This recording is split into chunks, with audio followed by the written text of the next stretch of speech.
Hi, and welcome to today's Biznology Digital Marketing Webinar. I'm Chris Abraham, one of the bloggers at Biznology. I'm founder and principal consultant of Garris Digital, an agency devoted to online brand promotion and protection through influencer outreach and engagement. I focus on search engine optimization, online reputation management, blogger outreach and engagement, and internet crisis response. Today we'll be hearing from Rob Petersen, who will present 6 competitive intelligence tools from 6 experts. But before we start, we need to recognize our sponsors, Barn Raisers, a full-service digital and social media solutions company that builds brands using proven relationship principles and ROI. Gagalamp empowers companies to amplify their social media content by leveraging employees, partners, and resellers. Try Gagalamp for free today. Garris Digital, a full-service digital strategy firm that reaches deeper into the conversation than any other agency anywhere. And Maine, Marketing Executives Networking Group, New Jersey chapter. We aren't just about networking to land a great job. We're about staying current to grow in our careers. As we wait for more attendees to join, let me review the format of our webinar. Our Biznology webinars last just 30 minutes, so you can easily fit them into your busy schedule. We record each webinar and we'll email you the link later this week. During our presentation, you can go to webinar and ask me and Peter, and Rob a question. That orange arrow opens and closes your control. If you have a question, simply type it into the box labeled questions at any time during the event and press the send button. I will select a few questions at the end of our webinar and post them to Rob. While we're waiting for the last few attendees to join, I'd like to remind you that the Biznology monthly newsletter and daily articles are available for free at biznology.com. So if you're not already a subscriber, we hope that you'll sign up now.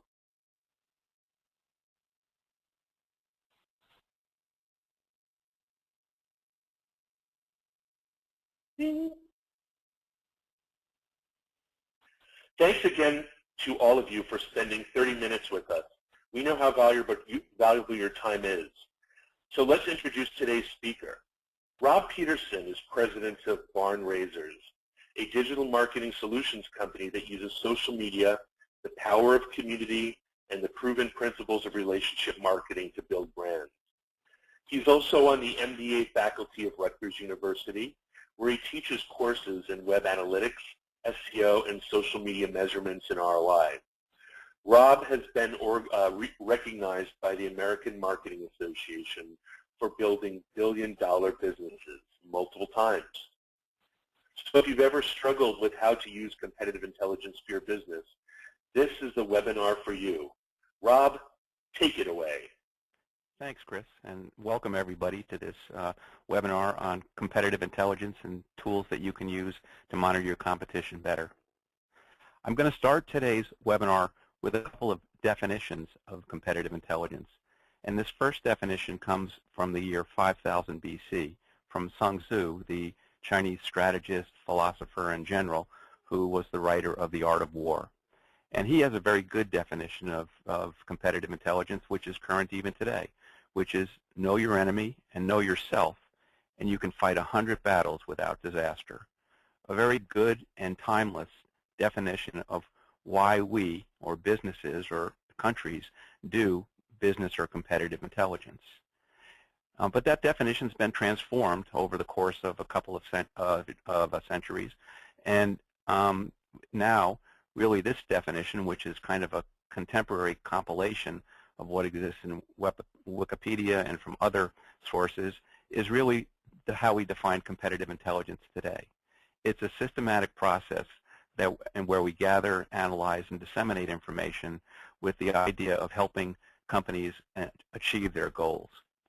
So the important thing to take away into how this definition's been evolved is that competitive intelligence today is a process, and it's one where a company needs to actually make sure that they have the resources in place and know what they want to do. And so before we actually get into the 6 competitive intelligence tools, which is where we'll spend all our time today, just a perspective on how these tools should be used and where they fit into the competitive intelligence process.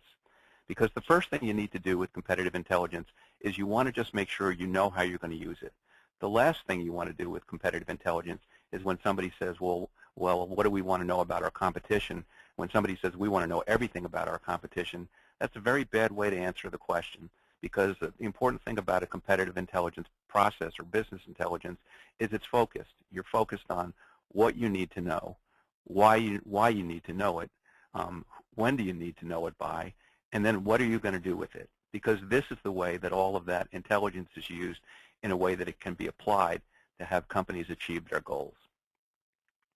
And it really comes down to 3 particular areas of, that people use in the process of doing competitive intelligence. One is public intelligence, kind of large enterprise services like LexisNexis or Hoover's. The area that has really taken off in terms of being so many sources to understand the competition now is the area of social intelligence. If you think about it, even just as little as 5 or 6 years ago, really it was LinkedIn and Sean Parker's now defunct Plaxo that was the way that we found out about our competition online. But now it's every social network and the tools that you'll hear about in this webinar. And there's human intelligence, surveys, people going to events, interviews with industry thought leaders. These are all the ways that competitive intelligence is used in a process that's based on goals and well-planned direction. But today we're going to talk about some of the areas in the social intelligence and the tools that can be available online to be able to find out about your competition. And I've taken 6 competitive intelligence tools from 6 experts that we're going to talk about here. You may know some of these tools already, or you may not. But we're going to go through each one with case-by-case examples, and I will be sharing screenshots just to show you how they work. And I also just wanted to say that as far as, I know when I view a webinar, I'm not naive enough to think that you're not checking your emails or maybe on another browser. So one of the things that I'll do as I go through these tools is point you to the URL. They all have the common element of all of them is that they all work by a query box. So as I'm going through these particular tools, if you want to open up a browser and try it with a competitor or of a website of your own, feel free to, because this is really how I think we can use the webinar very effectively. So let's get right into it, and let's take competitive intelligence tool number 1, and I'll tell you and that tool is Google Trends, and the expert who's recommending Google Trends is Avinash Kaushik, the head digital evangelist at Google. And the reason, because all of these tools are going to have a specific slant on competitive or business intelligence that you would use Google Trends, is it's an excellent tool to give you online search information that shows how often specific keywords or phrases or topics are being queried over a specific period of time. Basically, what Google Trends is Google's entire catalog of keywords since they've been monitoring them, which they take when you put them in and turn them into a trend line.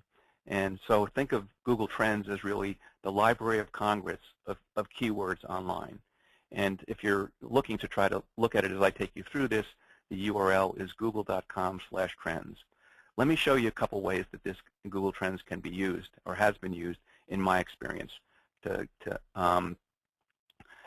I did a workshop with Verizon, and I did this back in April of 2014, just before the Galaxy S4 was about to be launched, Verizon's most important new product introduction for the year.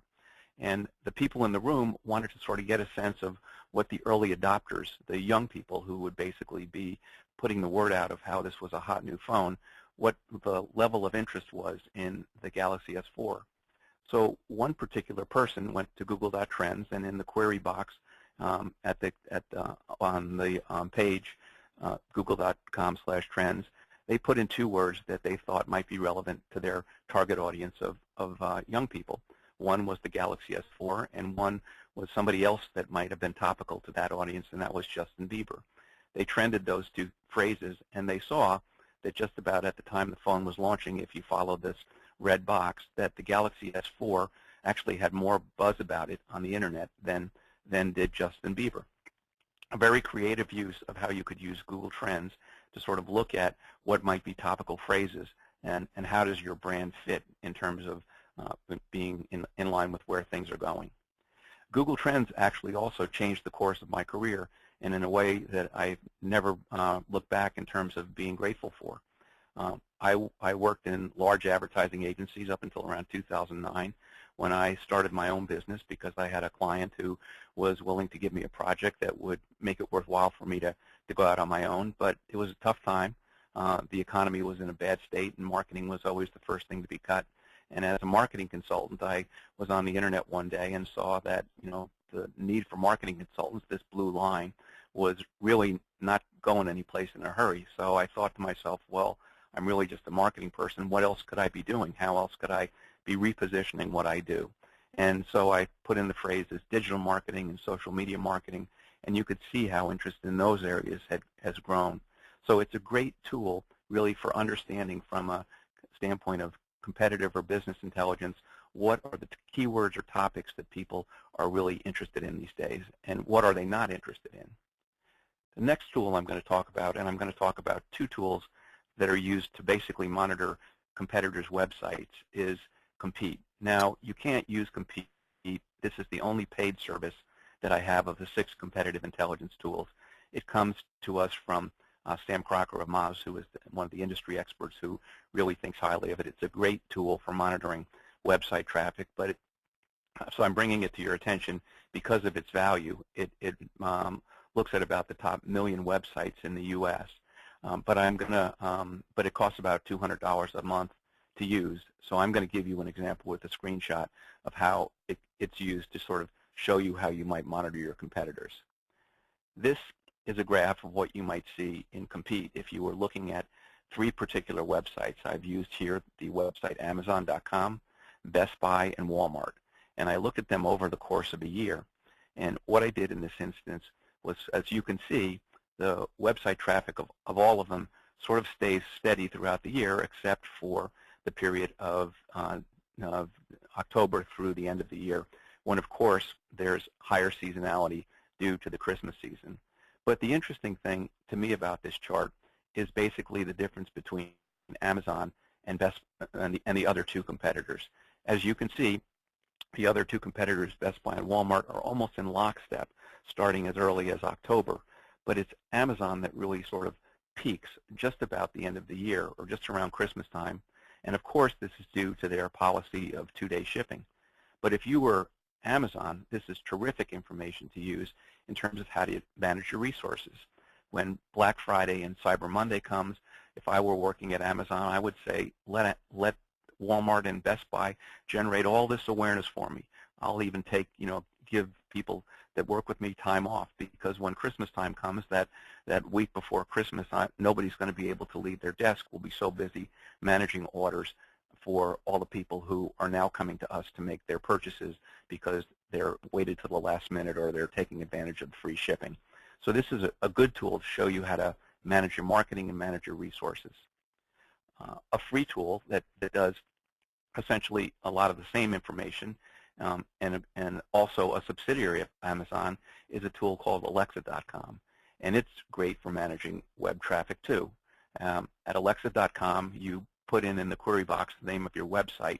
So if I were doing Biznology, I would do it as biznology.com. It's not a keyword I can put in there. I have to put in the website address. But if I went in there, I would be taken to a page that would look like something like this. I did this particular screenshot for the and search for the allergy medication Allegra. And what would happen is if you go to the Alexa page, is that you would get a page that looks like this, and I'm going to take you through the screenshot. As you would scroll down the page, you would see the brand, you would see what its website rank was, both among all websites in the U.S. and all websites in the world. You would be able to see basic web analytic information like bounce rate, how many people left after just viewing one page, how many pages they view in general, how much time is in your site.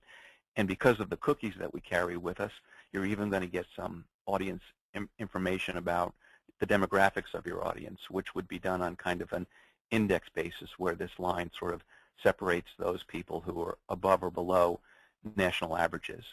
The interesting thing to me about this is that Allegra's audience, which I would have expected to be more female, is actually more male and pretty college educated and pretty well educated. So you can get a lot of good information, in this case, about your competitors, not just your website traffic, but even who their users are.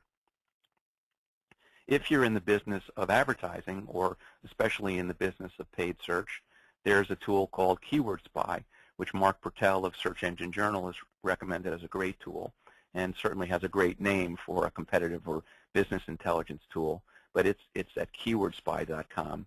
Again, what you do is just put the keywords that you want to have in there, and especially if you're in that business where you need to know what your competitors might be spending or what you want to spend, you can put the word in there. I've put in the keyword competitive intelligence, and you can see just how much volume there is behind it every month, what the cost per click is of that particular keyword. You can see some of the other keywords that are related to it, and really just a wealth of information for media planning and how many other people are using it and what the bids are on it. So it's a great tool if you're in the business of trying to understand what your competitors might be spending or what a word is worth. It can tell you how many competitors there are in it, just how many ads are running, just a great tool for that purpose. So there are an awful lot of tools to manage basically what's happening on social media these days. And one that I think is particularly valuable that doesn't often show up always, it's a newer tool, and it's free, is a tool called Social Searcher. And that's a tool that basically is a search engine for social networks and gives you real-time monitoring and analytics.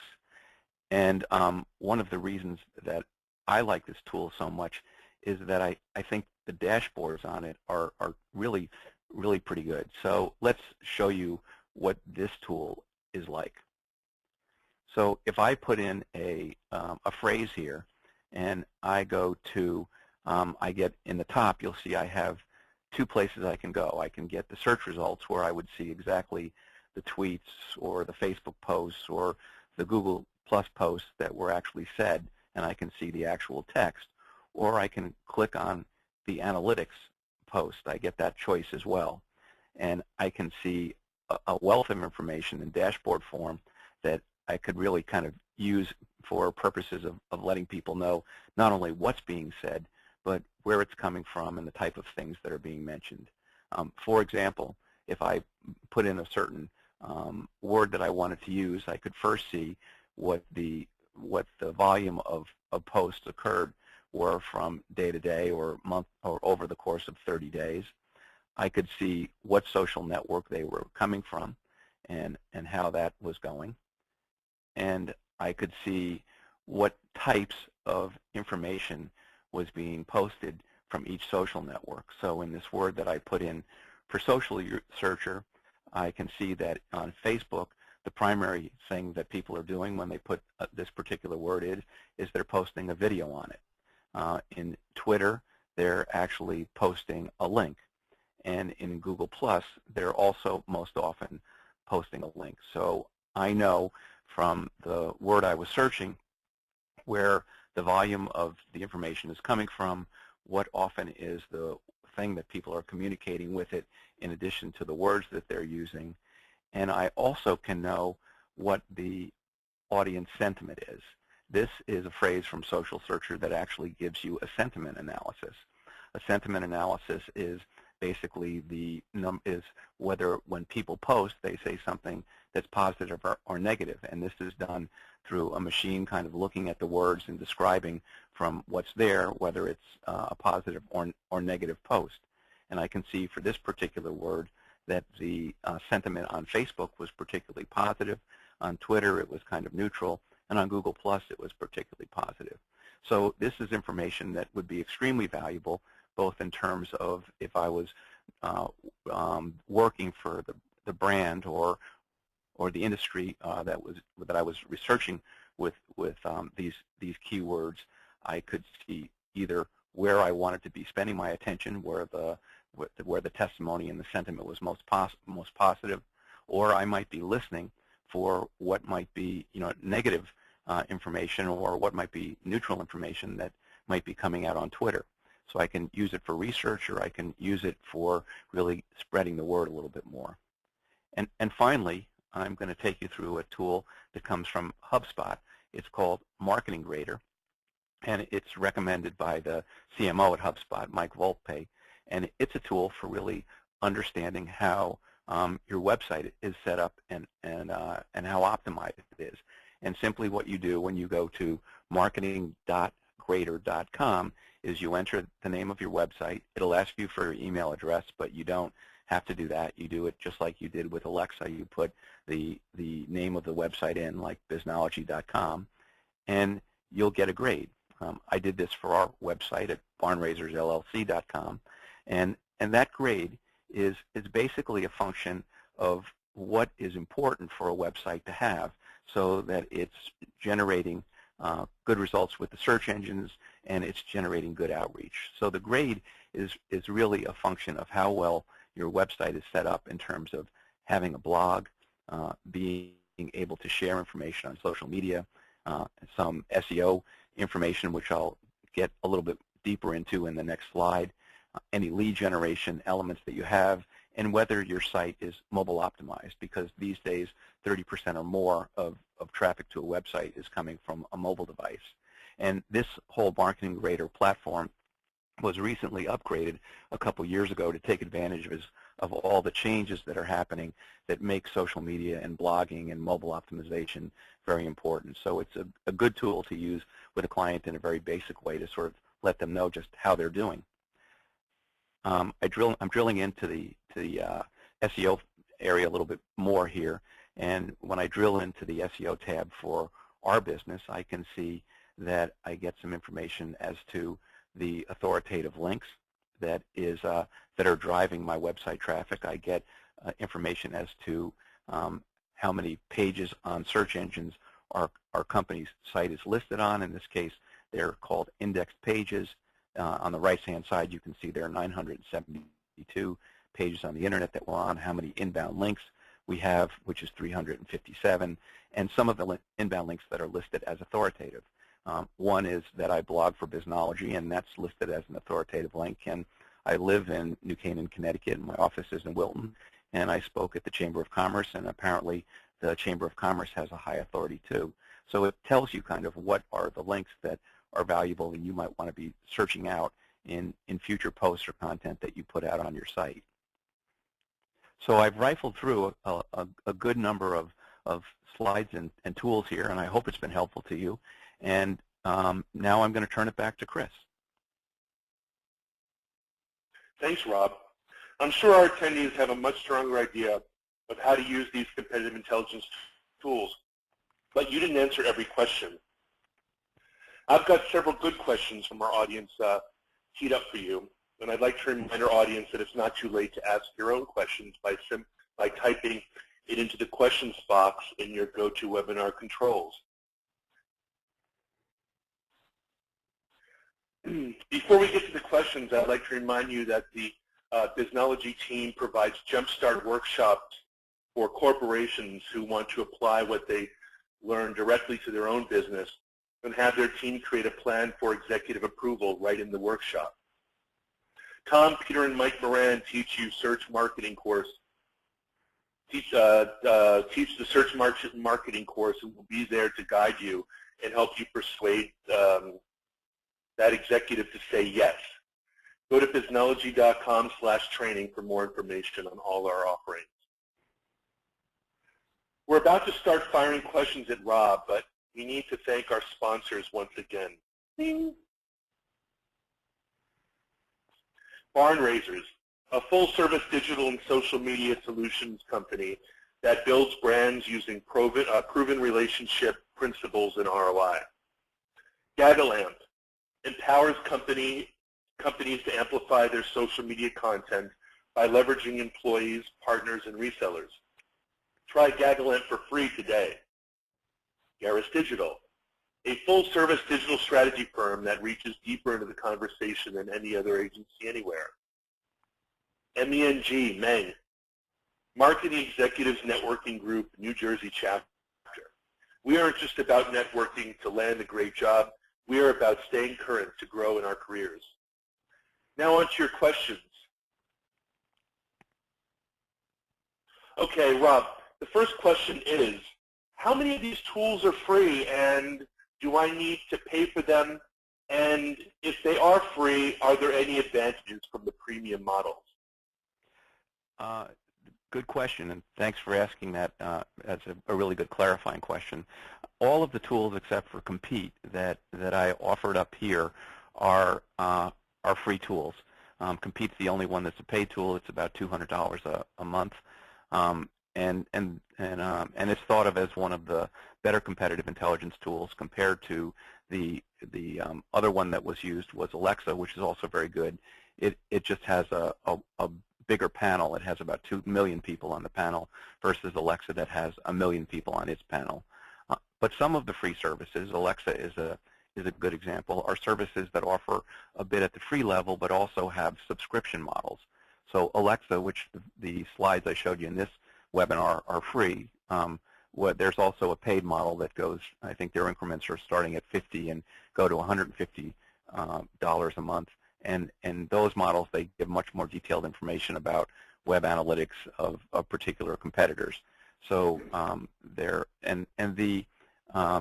advantages of them are of all of them, paid or free, is they really just give you a lot of information about a client that I think always surprises the people you're working with. I can say that I've never gone into a new business presentation without using some of these tools for the prospective client, and without exception is always taught that prospective client something about their business they didn't know. So I hope I answered that question for you.